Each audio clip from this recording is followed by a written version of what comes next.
C'était les pires Jeux olympiques jamais organisés dans toute l'histoire de cette compétition internationale. Les Français eux-mêmes le confirment. À 350 000 personnes, les organisateurs oublient les chiottes. Le scandale va beaucoup plus loin puisque 123 personnes qui n'en pouvaient plus ont pissé ou chié dans la Seine et se sont fait choper par la police. Or, le nettoyage de la Seine a coûté 1,4 milliard d'euros. Céline Dion va toucher 2 millions d'euros pour interpréter une seule chanson. C'est scandaleux. C'est scandaleux. Je veux dire, il y a des bénévoles qui viennent, il y a nos flics qui ont du mal à être payés, même si on va leur donner des primes, mais ils vont avoir du mal à les toucher. Les danseurs qui n'ont toujours pas eu leur contrat. C'est scandaleux, c'est scandaleux. Représentation de la scène du Christ au JO, scène LGBT.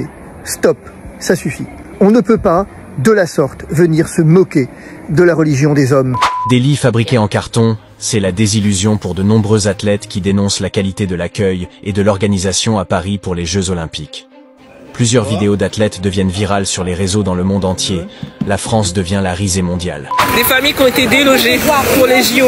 Donc là, ils sont devant la mairie depuis 3 jours. Ça fait 3 jours que ça dure. Mais... Je sais pas si vous voyez la merde dans laquelle s'est vautrée l'organisation des Jeux Olympiques. Il faut dire qu'en termes de fiasco, on fait difficilement mieux pour un pays comme la France. Entre blasphème, humiliation présidentielle, gaspillage de fonds à outrance, injustice et racisme, c'était le combo parfait pour que le diable en personne s'y sentent fort à l'aise. La France, lors des JO, s'est moquée de la religion au travers de singeries grotesques sur ce qui fait la foi de millions d'hommes dans le monde. On sait tous que la laïcité, c'est le respect de toutes les religions. Et quand on voit la représentation qui a été faite de la scène du Christ au JO, scène qui a été LGBTisée, on ne peut s'empêcher de crier au scandale. Non, mais ça suffit. Monsieur le président français, que respectez-vous à la fin? Qui respectez-vous? Vous avez invité le monde entier avec à l'appui des personnalités de haut rang comme son Excellence Paul Biya, président du Cameroun, doyen, patriarche et singant de toute l'Afrique, pour lui faire voir des personnes avec des penchants diaboliques et tordus s'amouracher. Non, mais c'est quoi ce bordel?